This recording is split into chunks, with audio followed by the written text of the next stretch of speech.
Hey everyone, Callie here with another Honkai Star Rail video. Today we're going to be talking about our first impressions of Feixiao, Lingsha, and Moze from the live stream, just based on the official information that we have so far, no leaks, none of that stuff. We'll actually talk more about each of the characters as they launch come the actual patch, but for now we're going to dive into this. If you watched my full live stream thing I did, you might already have some idea of what I'm going to say here, but if not, this could be a good way for you to get some ideas what I think. So, basic attack. 1, 2, 3 hits. So 3 hits is very important because it's like Zealot, and you really care more about crit rate, right? Because you want to be able to make sure that each of the hits can crit as much as possible, that way your damage as high as you can be. So most characters you shoot for like a 60 to 120 or 70 to 140 or 80 to 160. You're really going to want to try to get as close to 100% crit rate as you can, and then get as much crit damage as you can based on that. And that's entirely based on how this looks. And that's my theory of this. Let's just watch that one more time so everybody can see the same thing. So 1, 2, and 3. So they're probably all going to be separate crits. Looks like we gained a stack here from something. We got the skill. Skill looks like it filled up one part of the bar, which is interesting. So then her talent activates. Looks like every time, so it's the same animation as the basic attack. So my guess is her talent activates when an ally attacks, and that's how we got an extra stack there. So you could see allies attack twice, she gets a stack. There's another stack just from her using that ability, which is interesting. So I think at 6 you can activate her ultimate from watching this previously. So follow-up attack teams are going to be her very best. Most attacks is the way to go. Yeah, follow-up, hit again. So now her ultimate's probably going to be like Acheron, to where you hit, hit, hit, hit, hit, hit, hit, hit. So all those are going to be separate instances of crit. So, like Acheron, you want to get as high of crit rate as possible while supplanting with crit damage as you go. Closer to 100% the better.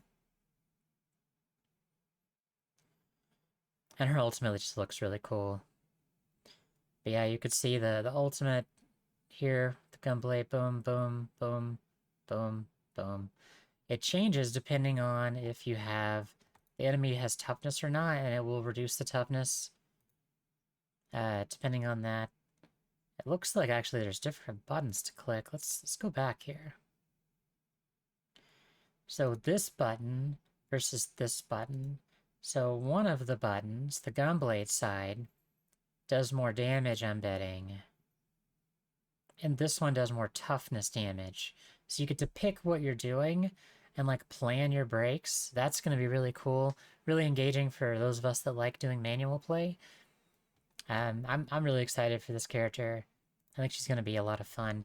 I don't have Robin, so I'm not I'm not going to have the optimal team, but I do plan on using Topaz and Aventurine with her, which will be quite good. And there's that again, another follow-up attack. So it looks like we use her skill, she gets another follow attack immediately. So gonna be attacking pretty fast. Overworld techniques. I mean, it's gonna suck enemies up and damage things. She's fast. She's probably gonna be the best option for beat the brick or box opening thing in the adventure mode of Simulated Universe. So definitely gonna use her for that. Makes that super easy. Looking forward to it. That's going to be a really big benefit for her on that. And then it does damage in combat. So go fast, hit things. Yeah, seems pretty good to me. Let's take a look at Lingsha next. I think it's somewhere in here. Ah, there we go. So Lingsha's a healer. Her skill hits everything on the field. Does fire damage. Heals the party. Then she has these stacks. And then the bunny does a follow-up, and it heals the party. And then there's the ultimate bunny, also heals the party. You notice the stacks went down. I think the talent, they mentioned something about the talent, but don't quite remember exactly what it was. But she's not going to be very skill point friendly because you kind of have to use her skill to do healing or her ultimate to do healing. Her basic does not heal. Did they say anything about cleanse? Maybe. I think maybe the rabbit pet cleanses when it does its attack. But the ultimate, you know, it's got the rabbit doing rabbit things, exploding. Puts the debuff on the enemy. She's gonna be good. Like, she's gonna be like one of the top tier healers in the game. I don't think you're gonna need her light cone. It's if you watch that video that I talked about the other day. Have I talked about that yet? Maybe not.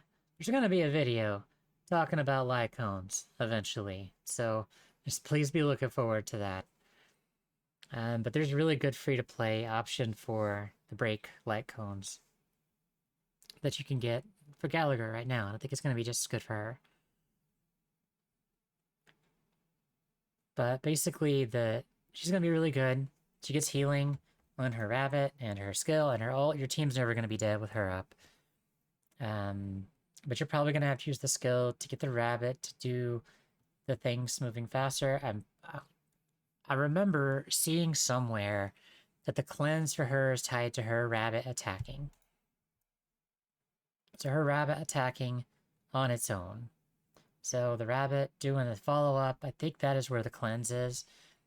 So I know after you do ultimate, I think that the rabbit does an immediate attack next. From the animations here, if my memory is correct. No, it doesn't? Okay. Something in her kit makes the rabbit attack immediately. Because I saw it on the screen. So she's going to be good. I recommend her. I think she's going to be an interesting one to get.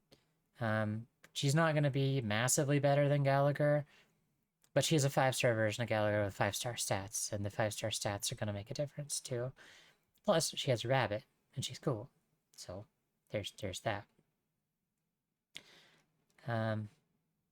30, 41, 42. All right, Moze. Now, Moze, I'm just going to put this out there. I think he's going to be the strongest 4-star DPS. I'm just going to put it out there. If you like him, you're going to enjoy it. So his basic doesn't hit. His skill, you'll notice it marks them as a prey, like they say, and it gives 9 stacks. No, so if you've ever played Tingyun, this works like Tingyun, to where enemies, every time they attack, it takes 1 down, and it does damage. And then when it gets to 0, it's not going to do the damage anymore. Every time an ally hits an enemy, it's going to put that damage on, just like Tingyun. It's basically Tingyun damage, so just keep that in mind. Now, the reason Moze is going to be really good with Feixiao is because that counts as a hit. So if an ally goes attack, and that pulls an attack, it's probably going to give her a stack by itself. I think we saw that back in her video. Actually, where was that? Like 18-ish? So yeah, we have... Let's go back here. I think we can visualize this happening. She attacked. Moze puts his thingy on the target, getting a stack. And then she did a follow-up, and it took 1 off his count, and she got a count. So you see how important that is? She's going to get stacks faster with Moze. Moze is going to give her stacks pretty fast. It's going to be a good partner. So you run those two together, you're going to be in great shape. Back to his stuff. So, it's going to be really good for single target. I think getting those extra hits off is going to be nice. And then he does his ultimate. That looks like it does a decent chunk of damage. Plus he has stealth, so his stealth is kind of like the stealth that Zila has, or the stealth that Sparkle has. You're just not gonna have those issues outside of combat. You could just hide from things. I do think of the 3 characters they've announced that Feixiao is going to be the most useful for overworld stuff. Well, mostly for the adventure mode of Simulate Universe. It's going to be really helpful. But yeah, that's my thoughts on these characters. A big fan of Feixiao. I think she's going to enable follow-up attack to go to a new level. She's going to do a ton of single target damage. You really want a lot of crit rate. When she comes out, I'm not going to do a video like the major creators that get access to this creator server. We'll go into the talent, the trial mode or whatever the hell it's called. I'll show you what she does, verify if my thoughts are correct. And we will then take a look at which relics and stuff we think would be good, just based on what's out. I would say, just right now, the new follow-up set that just came out, that's with the new break set. I can't remember what it's called, but it's the same one as with the break set. And then Duran Orb, that's going to be her best options. There's a lot of crit damage, it's crit rate, it's follow-up attack damage. It's going to be her best set, so those are the 2 best. But we can take a look and see what else we think will be good. So if you like this video, if you thought it was interesting, if you want to hear more stuff about different characters and things like that, let me know. And if you like Star Rail content, come join our Discord. We have a pretty active Star Rail community and just gacha games in general. We'd love to have you in the Eternity Archives. Today's secret word is Cherry Blossom. So if you made it this far in the video, Cherry Blossom down in the comments. Thanks, team, and I will see you next time.